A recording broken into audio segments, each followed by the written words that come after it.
Oh, Good morning, Director Gray.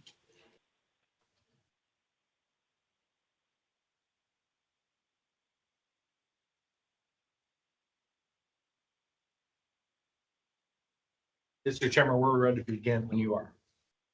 Okay, thank you, EJ. Meeting come to order.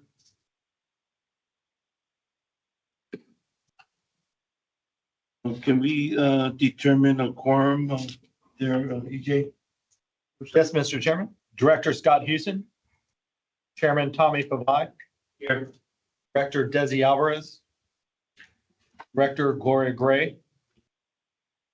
here. Director Don Deere. Mr. Chairman, we do not have a quorum. However, this committee meeting does only have information items. If the chairman would like to proceed with those. Yes. Next item, do we have any public comment here or on virtual? Mr. Chairman, I have not received any requests for public comment, though this meeting is being held both in person and virtually.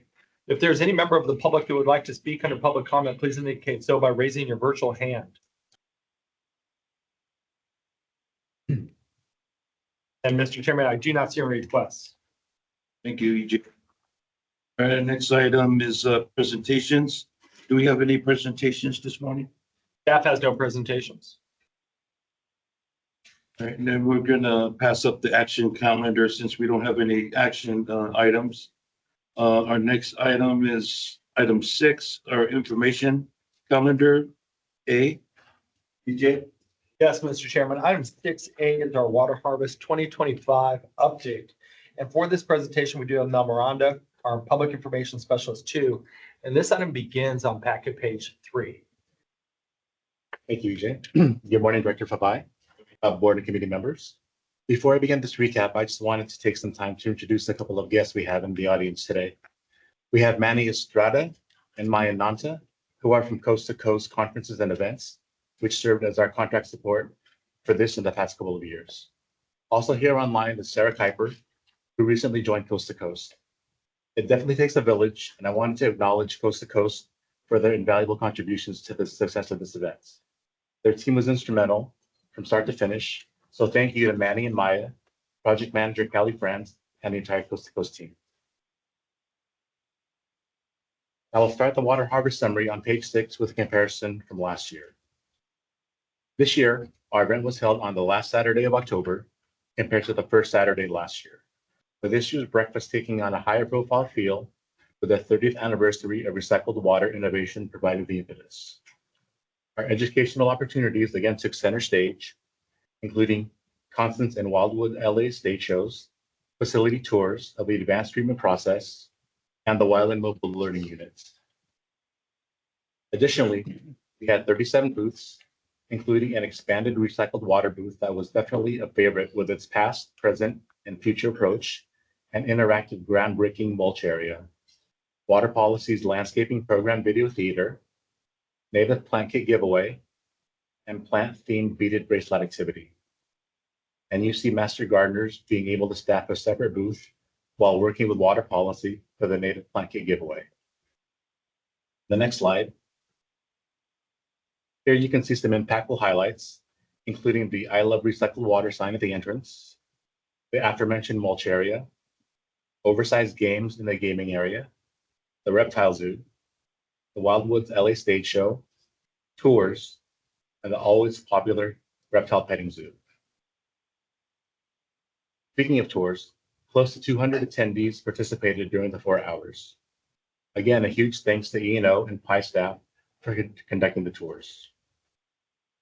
In addition, the opportunity and grand prize drawings, the rain barrel giveaway, and of course the Habit Burger were again huge attractions. On the next slide are several photos from the breakfast mixer that preceded the festival. I especially like Director Deere's and Dirk Houston's choice of shirts. On the next slide, please, on page 9, are the attendance numbers. Our total number of attendees decreased a bit, but we were happy with the steady stream of guests who attended during all 4 hours. Divisions 2 and 5 saw the largest attendance numbers, with these percentages taken from the number of opportunity drawing tickets turned in. We refined our approach this year by assigning a staff member the task of counting guests, which provided a more reliable and accurate count. The next slide on page 10 depicts attendance over a 12-year span, with the next slide highlighting those who came out from the service area. This year saw just 10% of the attendees from outside our service area, a decrease from 21% in 2024. This shows our targeted marketing is succeeding in bringing in guests from our service area, which is our primary goal annually. The next slides break down the attendance by division. Division 1 saw the most residents from Carson attend, with Hawthorne from Division 2 on the next slide, Redondo Beach from Division 3 on the next slide, El Segundo from Division 4 on the next slide, and Hawthorne again from Division 5, topping each divisional attendance list. The next slide on page 17 shows the breakdown of attendees from outside the service area. Parts of Torrance with zip codes not in our service area saw the most representation, with Los Angeles next. Again, these numbers and percentages are taken from the tickets submitted, which is why they don't total 905. However, I would like to mention that we did have a 70% increase in tickets submitted this year, showing more engagement and interest in the prizes, which equates to a great experience for the attendees that day. Page 18 shows our promotional efforts, where we earned media coverage from WeHo Online, El Segundo News, and El Segundo Media, which recapped the event and whose video was added to and currently on the Water Harvest landing page. The next slide shows more avenues through which we promoted the events. Over 22,500 flyers were distributed to 53 schools, with 48 receiving a digital flyer. Additionally, over 400 flyers were given at the first 4 Rain Barrel events and at 17 other outreach events. Digitally, 4 e-blasts were sent through the South Bay Environmental Service Center to its database of 23,000 subscribers, while promotion also occurred via the Water News newsletter, monument banner, our landing page, a press release, web news story, spotlight feature, and a dedicated email signature for all staff. We also promoted the event with 3 reels, 20 static posts, and 14 Instagram stories, illustrating our heightened efforts online. Next slide, please. There are some of the images from the posts that we did send out. The next 5 slides on pages 21 through 25 summarize our internal media outreach, earned media, paid media, and other efforts to promote the festival. Again, these can be found in attachment B from pages 32 to 46. Worth noting, the LA Parent ad enjoyed an open rate of 14.27% and a click rate of 8%, which are outstanding numbers and above industry averages. A breakdown of our promotional efforts follows on the next slide. Here you'll see that family and friends, the flyer, social media, and the West Basin Evening newsletter were the most successful means to promote the event based on the responses received, with these 4 also placing in the top 4 last year. Next slide, please. This shows our 3 gold and 5 silver sponsors who paved the way for this year's water harvest to earn the most sponsorship dollars in the history of the festival. With the next slide on page 28, acknowledging the 10 bronze sponsors who, together with our Metropolitan Water District program funding, brought our total sponsorships to, next slide please, $61,400. This helped lower our total event expenditures to $77,252 and our per capita per person spend to just $85.36 per person. A big thank you goes to E&O for bringing 6 new contacts on board. The next slide on page 30 shows our exhausted yet content staff, who played a huge part in our event setup, success, and breakdown. As mentioned, it takes a village, and here you can see how lucky West Basin is to have such a large, engaged, and dedicated village of staff, alumni, and volunteers. The final slide shows our event timeline, which will begin in just 2 months and will culminate in what will be yet another in a long run of successful and memorable water harvest festivals. That concludes my event summary. I'd be happy to answer any questions you have. Mr. Chairman, if I could just add a few things. First and foremost, I just want to say thank you very much to the entire West Basin team, specifically the Public Information Education Department, but the entire team, because I had a chance to really enjoy this year's water harvest event. I've been with the district almost 20 years now, so I've probably attended about 15 to 16 water harvest events. And I was so impressed with the fact that as I was walking through the event, I was seeing new things, new exhibits, and new opportunities to learn, new opportunities to learn about jobs in the water industry, and to find, I would say, new things to present and new things to share with the public. You would think that'd be difficult after 20 years, but we're still doing it. Secondly, as Mel pointed out, this is amongst the cheapest of the water harvests that we've held, at least in recent years. This is due to strategic cuts in expenses, and then also the sponsorships, as Mel pointed out as well. So really driving down the costs. We are a little bit concerned about the decrease in attendance. This is something that we're talking about internally, about maybe different opportunities for outreach, but also opportunities to maybe add or change some of the aspects of the event, even and including the date, because we know that October is an extremely busy month when it comes to family activities and outdoor events because of the holiday and the children kind of aspect of it. So we're working and looking at all of those things, but I just can't say it enough. I'm extremely proud of the event that we held. Very excited about what we were able to do with the cost reductions. And then, of course, all of our outside partnerships that really helped us reduce the cost. So with that, Mr. Chairman, if you have any questions, staff is available. Thank you. Director Gray, do you have any comments or questions on the water harvest? Go ahead. Yes. Excuse me. Thank you, Chairman. EJ, well, first of all, thank you to the young man who made the presentation. Thank you. And staff, the whole team, the consultants, West Basin staff, for always doing a great job with the water harvest. It really, people who know about it really look forward to it. I know you've talked about looking at changing the date, which may make sense in terms of improvement with the attendance. And I don't have the document in front of me, but you talked about the reduction in attendance. What do you kind of, do you think it's because on the date, or do you think it's the outreach? Because I really would like to know, do we have any numbers specifically in terms of the city of Inglewood area or any other city or our area that maybe we could look to? Because, I live in Inglewood and I did not really see any advertisement here. So I'm just wondering, how is the outreach done? Now, if you could go back and just touch on those slides again, and then Director Gray, maybe I can add a little information to that. Morning, Director.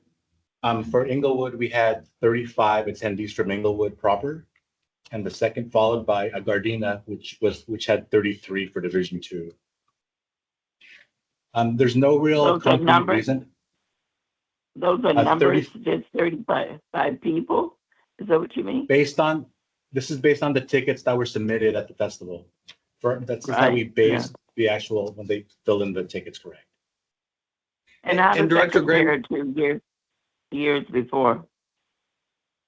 In 2024, there were 23 tickets submitted from Inglewood. So we had an increase of okay. 12 this year. Okay, EJ, you were going to say something. Sorry, go on. No, what I was going to say is we did see a slight decline in the number of attendees.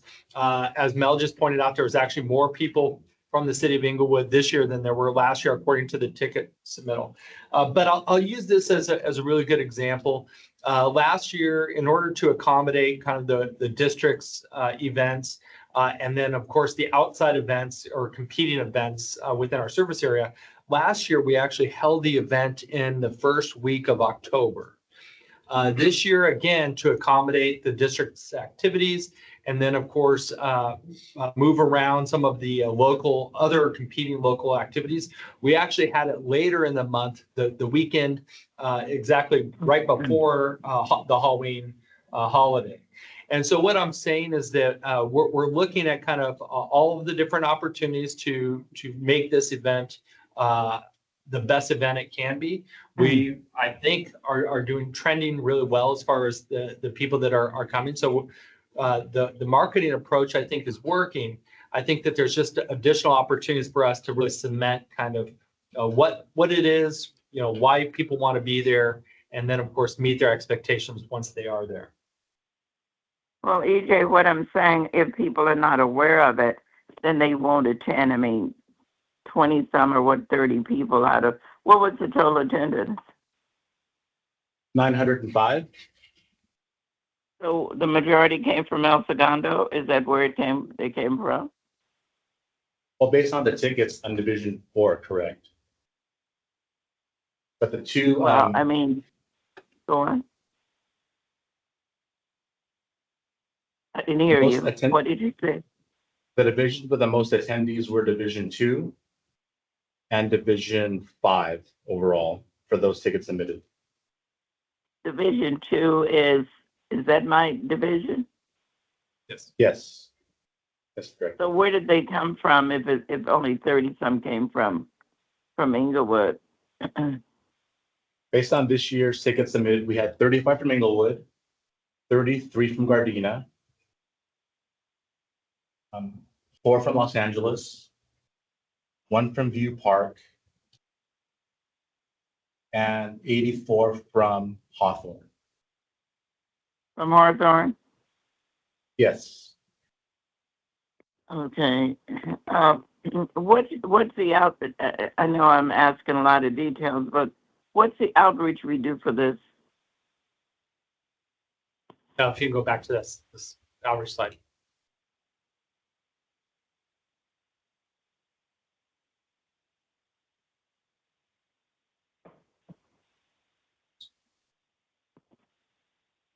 Right here.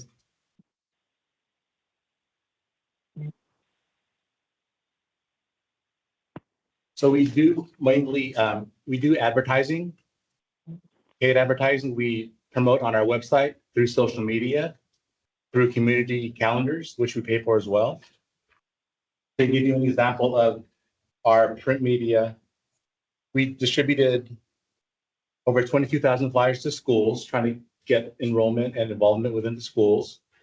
Our social media had 3 reels, which are short movies, 20 static posts, and 14 Instagram stories.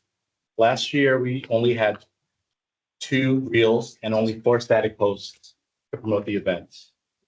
Additionally, the other factors that this year we had a much more accurate count of attendees attending the event, as we had a dedicated staff person manning the entrance. Whereas in years past, we've had volunteers who might not have been as accurate. So those numbers might have been a little inflated compared to this year, which was more accurate. And Director Gray, if I could add, and this is really what I was referring to when we talked about looking at all these different aspects. Staff just mentioned to me that there was actually a competing event in the Inglewood school district on the same day. It was the Parents Summit. And so, as we promote these events, the biggest approach that we've always had is kind of promoting it through our schools and through our education programs, and constantly trying to let the kids know so that they can inform their parents. And then, of course, we have other means for informing the parents. But that's a pretty specific competing event where the school may be more interested in promoting that event than our event. Yeah, and I'm sure I know you're looking at the time frame and so forth, but I'm really looking at the actual outreach. I don't know, and maybe you can just give me a report specifically on District 2 with the schools later on, but I'd like to know, if flyers were given to all the kids, or what schools they were given to, and but again, I don't have kids in school, but I do have, Mhm. I do know others that may, but I just don't know whether or not, I just didn't see any advertisement. I mean, if I don't have a kid in school, then I wouldn't know about it, I guess. I mean, there are private schools, there are other schools here in the city, there are charter schools. So, I mean, I'm just trying to figure out how do you notify the public, not necessarily through the schools, which is great because there are kids there. I just didn't see any advertisement in any local papers here. I didn't see anything in the chamber. Well, that's another issue, the chamber, but just trying to figure out how to get the word out. Mhm. Well, let me, So, but we could do this, I mean, offline. I know this is a committee meeting, but maybe at some point we can discuss the outreach in my particular area. That's all I'm asking for. I'm concerned about the outreach in other areas, but for District 2, I would like to give some input or at least kind of know specifically how that it's handled. happy to do that, President Gray. All right, thank you so much. Thank you, staff, and thank you, Chairman. No worries, Director Gray. Thank you for your concerns and your comments.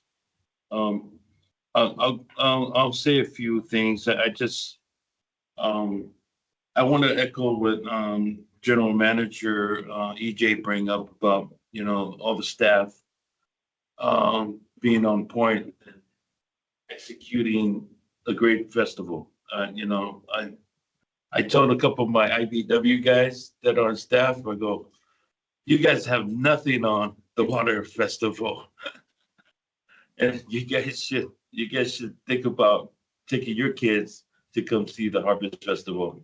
And that was my first year doing it. So, and our guys from the IBW, they plan out this big picnic for our members, and we get about 1,500 to 2,000 of our members and their families come out. But yeah, I was just blown away with just everything that was planned out, everything that was executed, very nicely.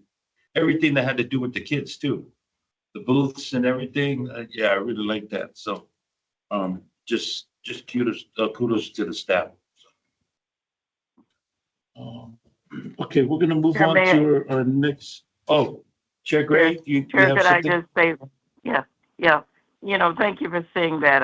I do want to leave that particular item by saying, I appreciate every year that this gets better and better.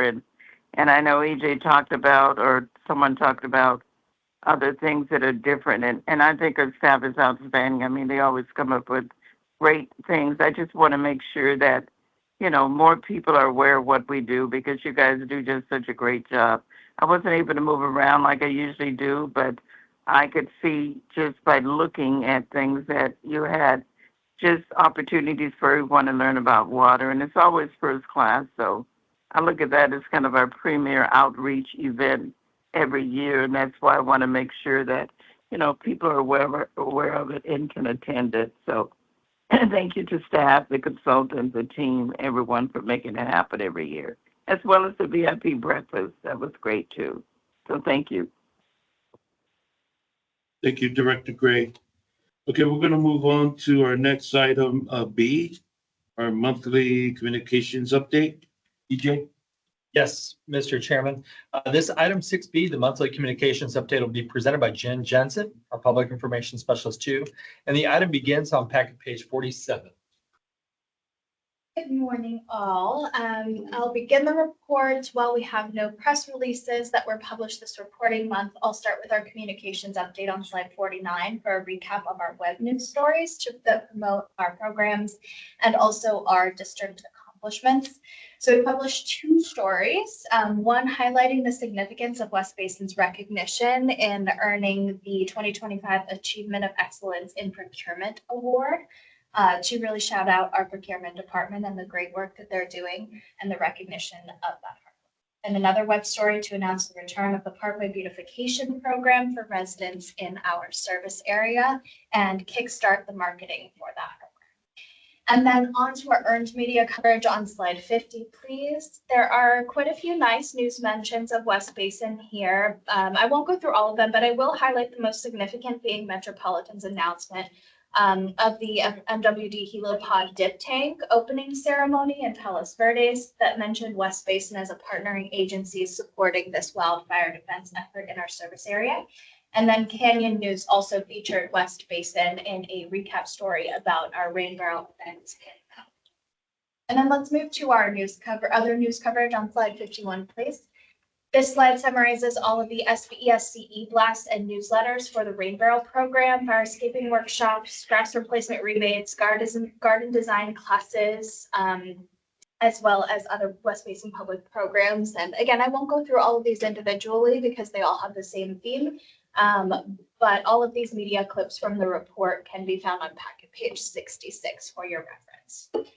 And then our social media report on page 52, please.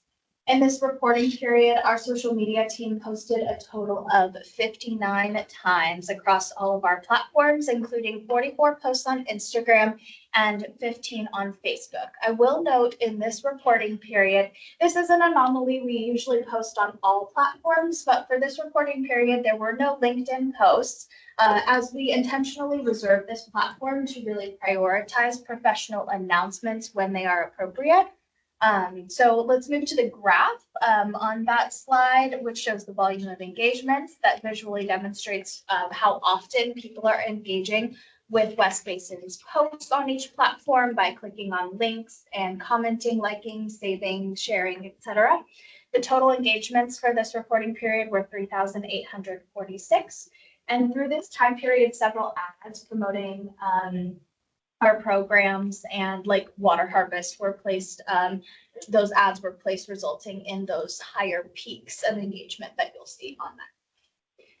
And then the total impressions or number of times that our content was displayed to users on all of those platforms were 267,553 impressions.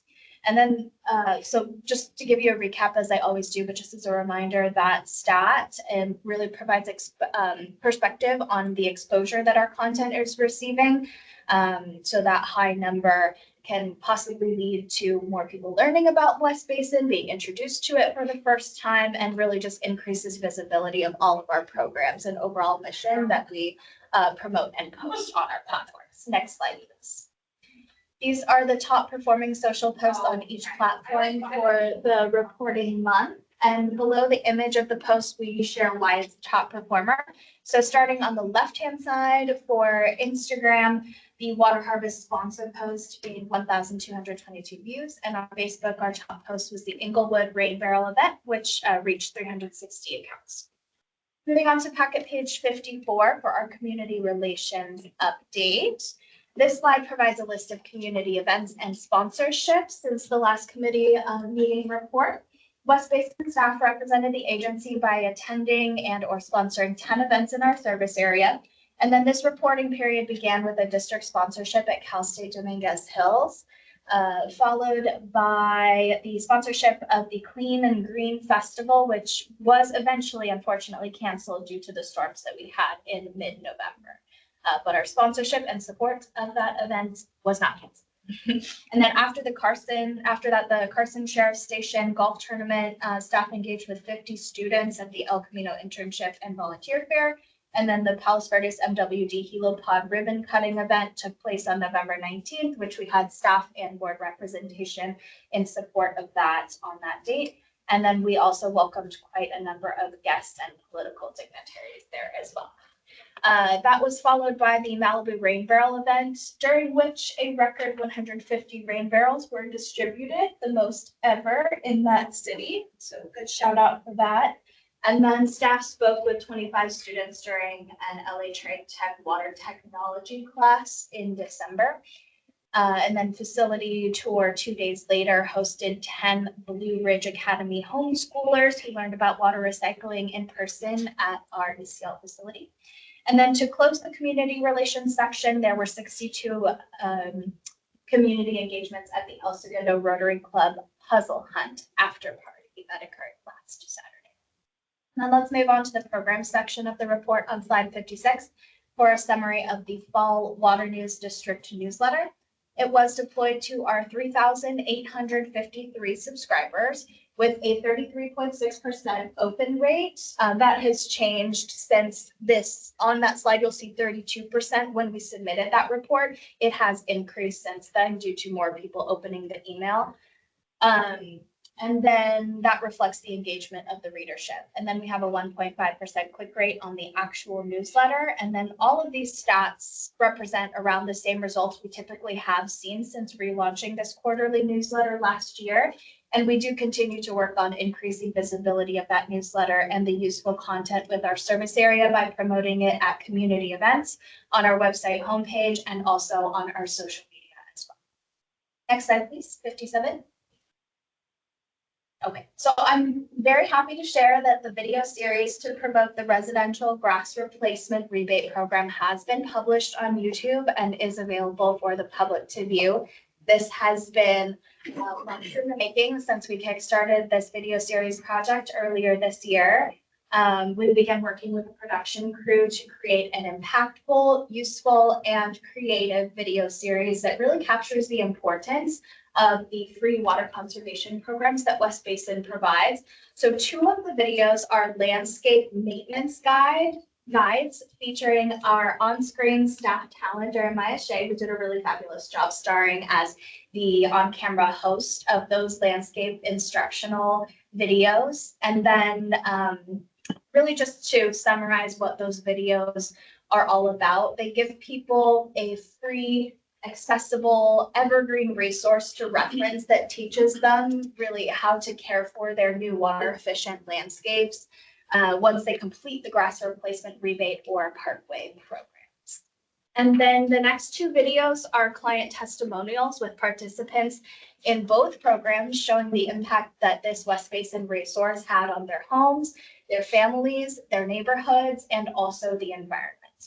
And then hearing them share their perspective and their positive experiences with our West Basin programs is a heartfelt expression of how impactful our agency's programs and resources are to creating a sustainable water future in Southern California, one home at a time. So these videos are live on the West Basin YouTube page and the website for anybody to view at any time. And now I would like to play one of the videos for you to give a sample of how it turned out. And this is one of the client testimonials. That's okay.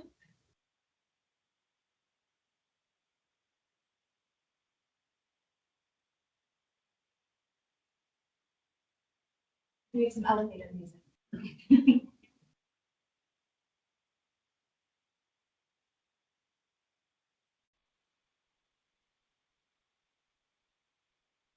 What inspired us to do the program was the amount of time and energy that went into maintaining the lawn.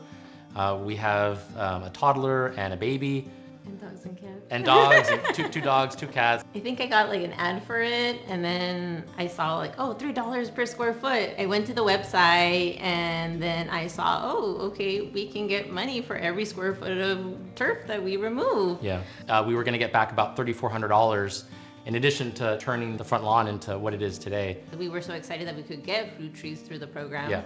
Yeah, that was actually a really big selling point because they gave us, I think it was $100 per fruit tree. They're all blooming right now, so it looks really beautiful outside. Even our daughter, when we walk the block, she's like, that's my house.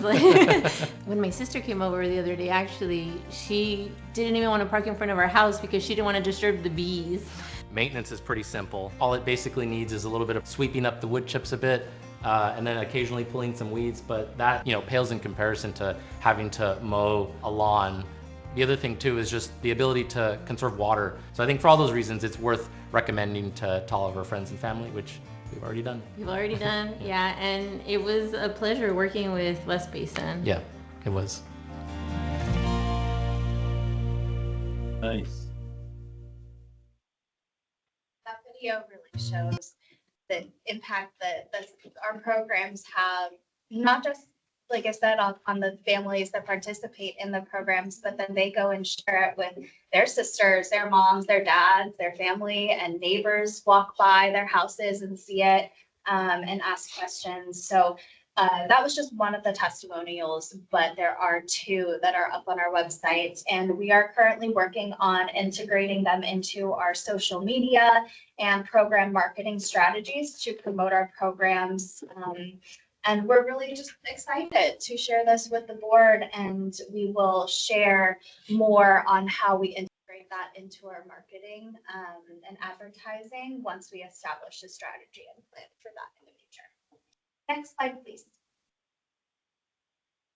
Okay, so this will be an update on our Parkway Beautification Program.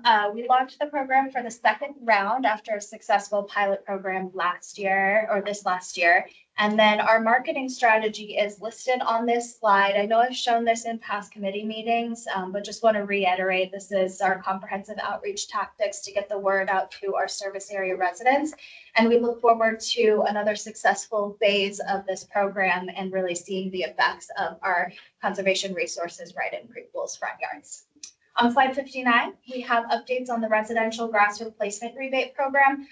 As of December 7th, we are at 281 signups. That increased by 10 since just this last reporting period. And then staff continues to work through screening applications to ensure eligibility requirements and get people started in the program.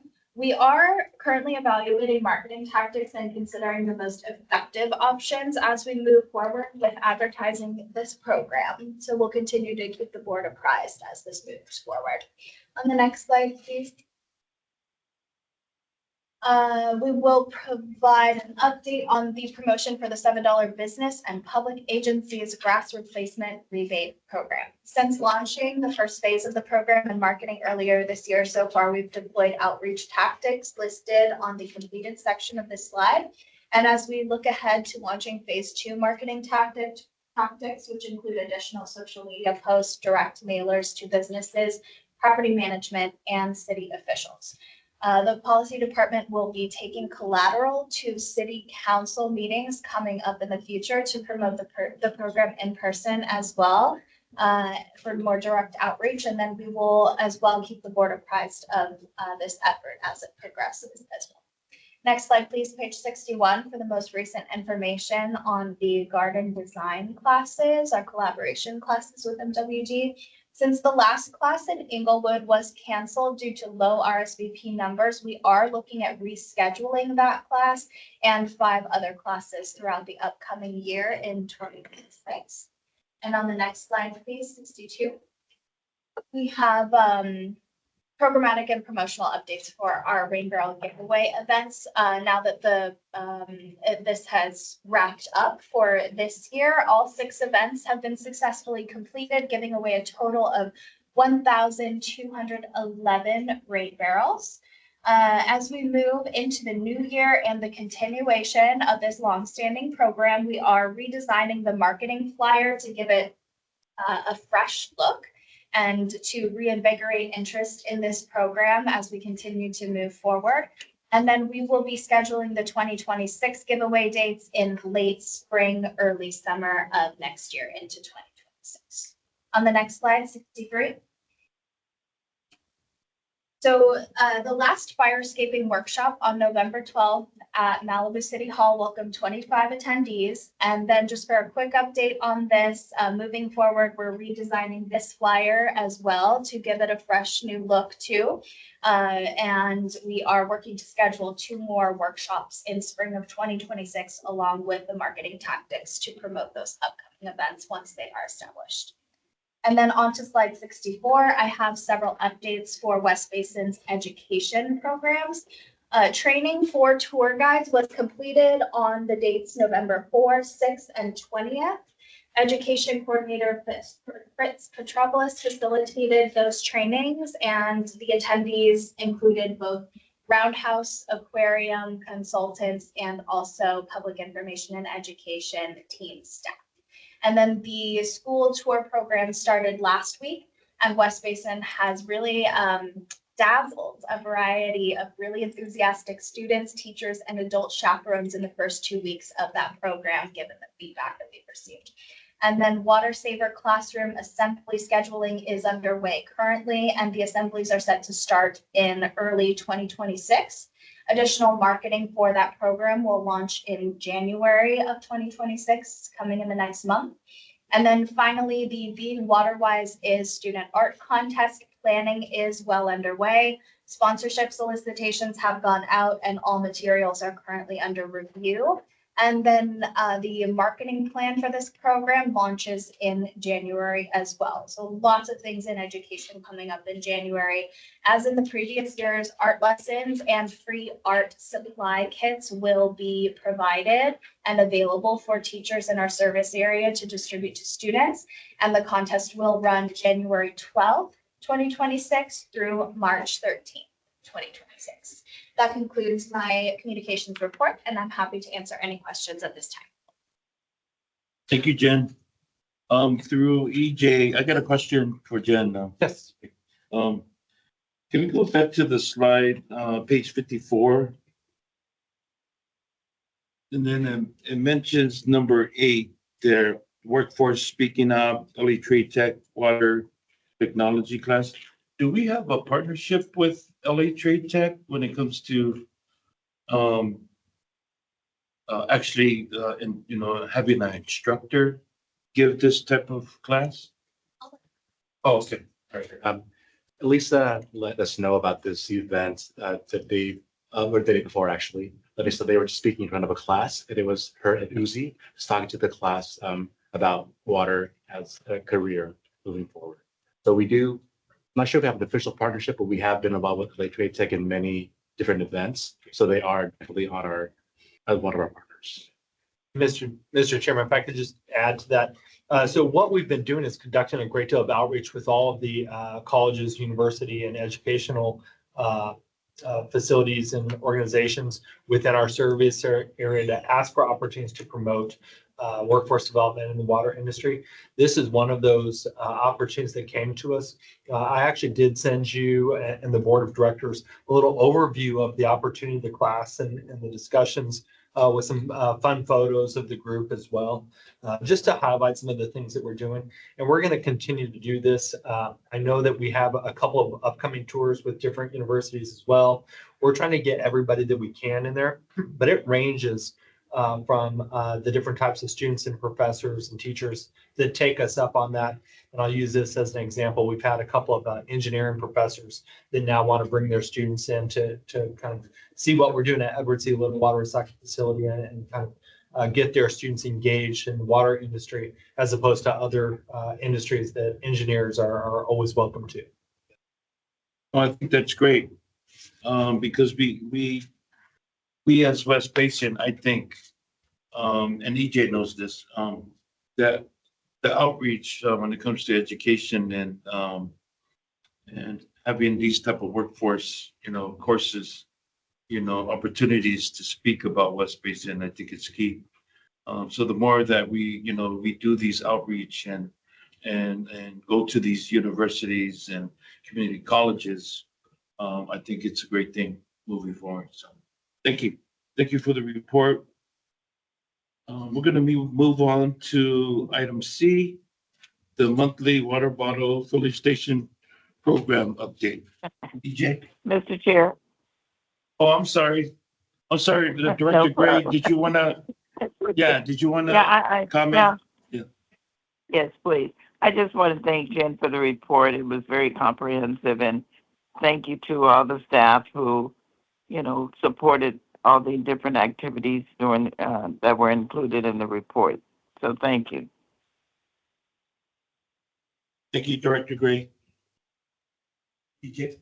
Yes, Mr. Chairman, this next item 6C is our monthly water bottle filling station program update. And for the presentation, we have Tammy Hurley-High, our senior water policy and resources analyst. Every day. Good morning, Chair Bay and President Gray. This presentation will provide a status overview on recent activities related to the water bottle filling station program. And so I'll just go through the presentation slides, and next slide, please. Here's a list of all of the stations with installations that are pending. This list has continued to get smaller due to completed installations. And most recently, the city of Malibu has installed their new station at Legacy Park. And we'll be sharing a photo of that location later in this report as well. And next slide, please. So there are a total of 5 applications that have been received so far. 2 from the Inglewood Unified School District and 1 from the Gardena Buddhist Church that has a preschool, which has already been approved. And we have recently reached out to our local cities just to let you know, just informing them or reminding them about this program, and then also inquiring if they might have a need to install a new station at one of their locations. So just want to let you know we're continuing that effort as well. So far, I have a couple of responses. One from the city of El Segundo. They have a teen center that they've been planning for quite some time. They're going to begin construction on that next spring or summer. There have been delays, but also from the city of Rolling Hills Estates, they have an interest to install a new station at Founders Park. So we should be receiving an application from them soon. I'll keep you updated on that. But yeah, going back to this, 2 water bottle filling station applications have been submitted by Cal Water Service Company, which was shared with the board and approved last month to accept and review the application. These stations are proposed to be installed at their headquarters facility, which is located in Torrance. It is surrounded by the district service area. And as reported last month, Cal Water is our retail service agency, and they provide services to residents and businesses throughout all 5 divisions of the district service area. So currently, we are reviewing the applications for eligibility, and all necessary documents are included with the applications. So this process includes an evaluation panel staff within the Water Policy and Resources Department. And then also it's just a collective effort to ensure that all the applications meet the goals and objectives of the program with a thorough review. Next slide, please. So shown here is a budget for this fiscal year with these applications. And as I mentioned, Cal Water is a retail water agency providing services to residents and businesses in all of the district service area. So for budget tracking purposes, we placed 1 line item for these 2 applications from Cal Water, just in an effort to spread out the allocated funds. Next slide, please. So here we're showing a new photo from the city of Malibu. The station is located at Legacy Park, and this location is a high pedestrian traffic area with dozens of shops and restaurants nearby. This station is at one of their entrances to the main loop around Legacy Park, which is adjacent to a large art installation and a bus stop. City staff has described this location with a very high pedestrian traffic for park visitors, program participants, and bus attendees. And according to staff, this water bottle filling station will have over 50,000 visitors each year. It's a very popular corner. Next slide, please. So lastly, there are several stations that have been recently installed. We are working with these entities to coordinate joint photo opportunities at these locations with city and school officials. So we'll be working with Board Services Department to coordinate with the directors on their availability as well, so we can schedule the joint photo opportunities in the near future. So that concludes the report. Thank you very much, and I'm happy to answer any questions you may have. Thank you. Director Gray, do you have any questions or concerns on No, the? thank you. No, thank you so much. Thank you for the report. Thank you. Yeah, I don't have any questions at the time. Thank you. We're going to move on to item D, which is the monthly conservation programs update. EJ? Yes, Mr. Chairman, this item will be presented by Gus Meza, our Senior Water Policy and Resources Analyst. And this item begins on packet page 88. Thank you, EJ, and good morning, Chairman Provide, committee and board members. I'm going to be using the PowerPoint slides that start on page 90. Next slide, please. So we continue to promote and receive applications for our free landscape design assistance program. We are currently at 279 applicants with a few more that we received. We have provided 42 designs to date, and we have about 60 people who are very interested in receiving a free landscape design. So our landscape designer is reaching out to them to assist them. And so we do continue to follow up with our residents as well. We, from time to time, we reach out, staff reaches out to them to see if they're still interested and to provide them with a phone number and, you know, to try to help them get the free landscape design. Next slide, please. We continue promoting the $1 per square foot rebate, and this is funding that's coming from a USBR grant. So 98 projects have received funding so far, and we'll continue promoting this rebate. And we're also currently requesting to extend this grant to June of next year. And so we're waiting to hear back, and we'll keep the committee updated on that. Next slide, please. And this slide shows that we have $166,657 remaining from the grant for grass replacement rebates. So we're really trying to get the word out to residents, businesses, cities, that this funding is still available. And as Jen mentioned earlier, we're promoting this in different ways. Next slide, please. This provides information on the $6 per square foot rebate that we provide to the disadvantaged community areas. We did receive approval to reallocate this funding. And so we're going to use some of the funding to provide more landscape designs, to construct more parkways, and leaving us about $15,000 for grass replacement rebate. So I do feel a bit more confident that we're going to be able to spend most of this grant by next year. Next slide, please. Here are some pie charts that show how we had reallocated the funding to be able to spend this money for landscape designs and parkways. Next slide. For the commercial and public sites, we continue to promote the $7 per square foot rebate. We're currently working with our public information and education department to promote this. We're also developing some more marketing materials, and we're going to start to really begin educating the public about the upcoming watering ban on non-functional turf with potable water. I have a few more slides that talk about this upcoming watering ban. And so along the way, we're going to be bringing more information, directors to this committee over the next several months, discussing how we're doing outreach and how we're getting the word out to our cities and businesses about this watering ban. Next slide, please. So Assembly Bill 1572 was signed into law in 2023, and it will prohibit the use of potable drinking water to irrigate non-functional turf grass on commercial, industrial, and institutional, municipal, and public sector sites and homeowner association properties.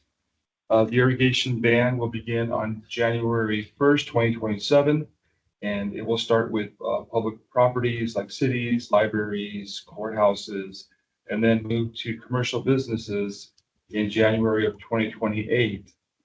And finally, to homeowner associations in 2029. One caveat here is that the state's extending the ban to public properties located in disadvantaged communities until January 1st, 2031. So the state's giving just disadvantaged community areas more time to meet the regulations. Next slide, please. So here we kind of show a couple of examples of non-functional turf. I think we've all seen it when we drive around. It's usually on street medians or along sidewalks, just, areas that are not being used, but they're being irrigated with potable water. So this is what the state is looking, and we're looking to remove and provide resources for, to convert these areas to more water efficient landscapes. Next slide, please. And to help with the watering ban, our free landscape design program can assist cities and businesses, homeowner associations with developing a water efficient landscape that they can use to apply for the rebate. So our role really for this coming year is to assist our cities and get the word out, inform everyone about the prohibitions and our programs that can assist. Next slide, please. Metropolitan Water District also has programs that can assist. They offer free landscape surveys. You heard a lot about the $7 per square foot rebate that's available. So we're trying to promote these programs and the $100 tree rebate as well. I guess there's kind of not a rush, but a big importance right now to get the information out, because the $7 rebate is going to be reducing to $4 in the spring. Metropolitan Water District is getting a lot of applications in, and so they're kind of forecasting. So there's a little bit of urgency, and so we're developing materials. We've got information on our website, and we'll continue to talk about this at meetings with the COG, with the South Bay City Council of Governments, getting information out about ban and this limited rebate that's going to be reduced here. So that's what we're working on right now. Next slide, please.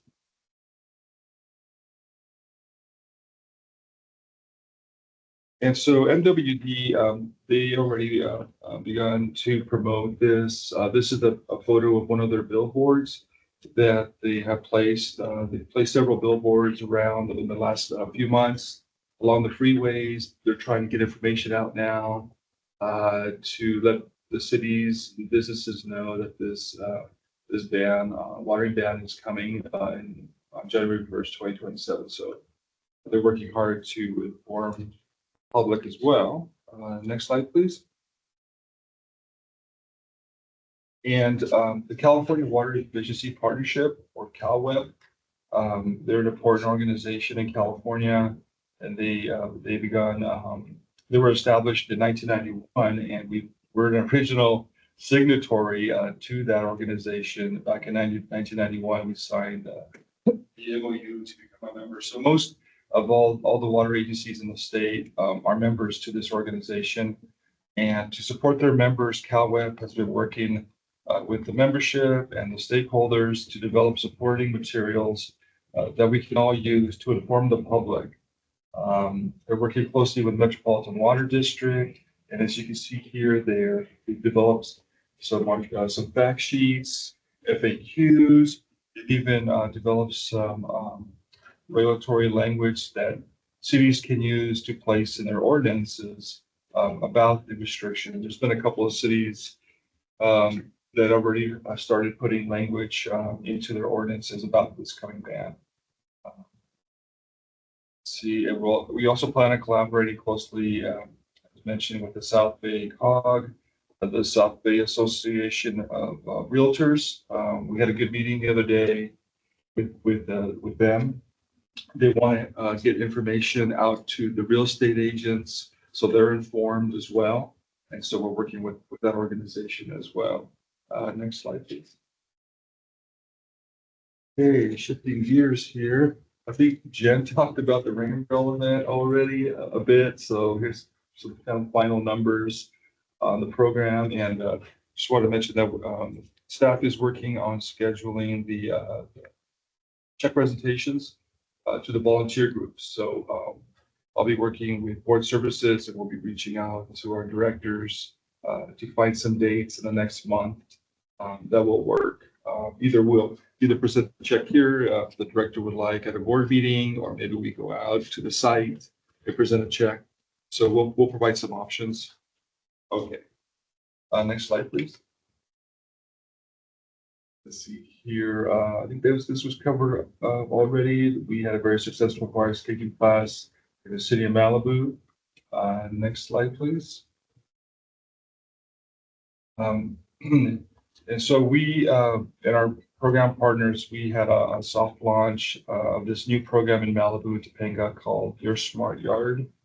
And back in October, this program provides discounted landscape designs along with other rebates and resources. We're working closely with Las Virgenes Municipal Water District and LA County Waterworks District 29 to inform the residents in Malibu and Topanga about this project. Our program manager is developing more of a strategic plan with a big focus, big marketing focus for the spring in February. We'll be using social media, emails, just different strategies to get the word out this spring and the February timeframe. Next slide, please. As part of the Your Smart Yard program for Santa Monica Bay Area, we worked with tree people and partners to provide native plant kits in Calabasas back in November. As you can see here from the photo, we're all bundled up. It was a little rainy that day, but all the residents who pre-purchased these plants back in July, they all attended the event and they picked up their plants. And you can see a photo here of the native plants. Over 100 kits were provided. So we were, busy loading these plants into the residents' cars. And so for Malibu and Topanga, we provided 24 kits, and each kit has 10 plants, as you can see down at the bottom there. So we do plan on promoting this program again next summer with another distribution next fall. Next slide, please. Talked a little bit already about the Parkway beautification program, so I'll just mention a couple things here. This week, we distributed some door hangers, and we're working closely with our landscape contractor to get the word out. Let's see here. Next slide, please. So here's some examples of the targeted areas for the Parkway beautification program. For each division, as I mentioned, we're having door hangers hung this week. You can see the areas there. A little hard to see, so we printed out hard copies for our directors, and I believe there's also electronic versions that we could provide, so you can get a better look at the sites. We identified the disadvantaged communities, and our intern also identified with Google Earth and GIS different areas that have parkways, green parkway areas. And so we're expecting to get a good response this week from the residents there. And we also provided a postcard there that talks about the program. And our landscape contractor, when they're constructing a parkway, we also provide them with this like a lawn sign, so they can put a sign in the area there in the parkway. So when they're working on it, if the neighbors see that and they're interested, they can also sign up to see if they qualify. We gave them also postcards, and we're going to give them a few door hangers. So when they're out there, they can do a little canvassing with the neighbors to try to get more folks, to apply there. So really excited about this program. We just launched it. So yeah, it's going great. Next slide, please. So lastly, we talked about the classes already, but here's for 2026.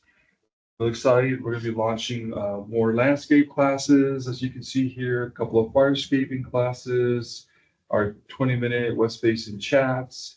We're going to continue those. So this will take us through June 17th of this next year. So yeah, that is my update there. So do you have any questions or comments? So thank you very much. Thank you, Gus, for your presentation. Director Gray, do you have any comments or questions for Gus's presentation? Mr. Chairman, I believe she's dropped off. Thank you, Gus, for the update and the programs update. You know, I like the Parkway beautification program that's coming up, and I looked at the cars, the Division One, and I noticed that my street is in there, so I'm gonna let my whole block know. That's great. Yeah. We meant to do that. I'm just kidding. Yeah. But yeah, this is awesome. I love that. Okay, let's see. I think our next item is there is no closed session items, right? There are no closed session items today. Right, I don't think we have any other directors. I don't have any comments or future agenda items. Director Gray, are you still there? She's not. Is she not? Okay. All right, and then our last thing is adjournment. This meeting is adjourned. Thanks, everyone. Thank you, everyone. Dude.